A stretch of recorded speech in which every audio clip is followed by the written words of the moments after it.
ರಾಜ್ಯ ಉಸ್ತುವಾರಿ ಸುರ್ಜೇವಾಲಾರನ್ನ ಭೇಟಿ ಮಾಡಿದ್ದಾರೆ ಸತೀಶ್ ಜಾರಕಿಹೊಳಿ. ಕಾಂಗ್ರೆಸ್ ಶಾಸಕಾಂಗ ಪಕ್ಷದ ಸಭೆಯ ಬಳಿಕ ಮೀಟ್ ಮಾಡಿದ್ದಾರೆ.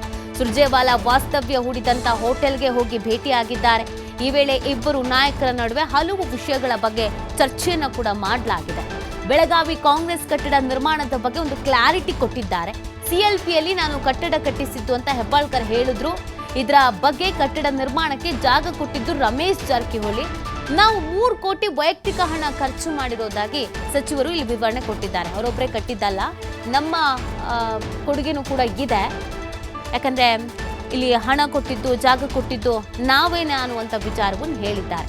ಇದರ ಜೊತೆಗೆ ದಲಿತರ ಡಿನ್ನರ್ ಸಭೆಯ ಬಗ್ಗೆ ಕೂಡ ಗಮನಕ್ಕೆ ತಂದಿದ್ದಾರೆ. ಯಾಕೆ ಅದನ್ನ ಆಯೋಜನೆ ಮಾಡಿದ್ರು, ಅದರಿಂದ ಏನು ಉಪಯೋಗ ಇತ್ತು, ಅದು ಯಾಕೆ ಬೇರೆ ಥರದ ಸಂದೇಶ ಆಯಿತು, ಇದೆಲ್ಲದ್ರ ಬಗ್ಗೆ ಒಂದು ಕ್ಲಾರಿಟಿ ಕೊಡುವಂಥ ಕೆಲಸವನ್ನ ಮಾಡಿದ್ದಾರೆ ಅನ್ನೋದು ಗೊತ್ತಾಗ್ತಾ ಇದೆ.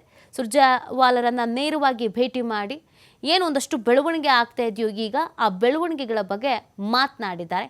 ಒಂದು ಸ್ಪಷ್ಟನೆಯನ್ನು ಕೊಟ್ಟಿದ್ದಾರೆ. ಈ ಕ್ರೆಡಿಟ್ ವಾರ್ ಜೊತೆಗೆ ದಲಿತರ ಡಿನ್ನರ್ ಮೀಟಿಂಗ್ ಏನಿತ್ತು ಆ ವಿಚಾರದ ಬಗ್ಗೆ ಕೂಡ ಮಾತನಾಡಿದ್ದಾರೆ. ಯಾವ ಉದ್ದೇಶದಿಂದ ಆ ಮೀಟಿಂಗನ್ನು ಅರೇಂಜ್ ಮಾಡ್ಕೊಂಡಿದ್ದು, ಏನು ಉದ್ದೇಶ ಆಗಿತ್ತು, ಈ ಮೀಟಿಂಗ್ ಕ್ಯಾನ್ಸಲ್ ವಿಚಾರಕ್ಕೆ ಸಂಬಂಧಪಟ್ಟಂತೆ ಈಗ ಯಾವ ಥರದ ಅಸಮಾಧಾನ ಇದೆ, ಆ ಸಭೆಯ ಅವಶ್ಯಕತೆ ಈಗ ಯಾಕಿದೆ, ಇದೆಲ್ಲದ್ರ ಬಗ್ಗೆಯೂ ಕೂಡ ರಣದೀಪ್ ಸಿಂಗ್ ಸುರ್ಜೇವಾಲಾ ಅವರ ಜೊತೆಗೆ ಚರ್ಚೆಯನ್ನು ಮಾಡಿದ್ದಾರೆ ಅನ್ನೋದು ಗೊತ್ತಾಗ್ತಾ ಇದೆ. ಅದಕ್ಕೆ ಸುರ್ಜೇವಾಲಾ ಅವರ ರಿಯಾಕ್ಷನ್ಸ್ ಏನಿತ್ತು, ಏನು ಎತ್ತ ಅನ್ನೋದು ಸಹಜವಾಗಿ ಪ್ರಶ್ನೆಯನ್ನು ಹುಟ್ಟಾಕ್ತಾ ಇದೆ.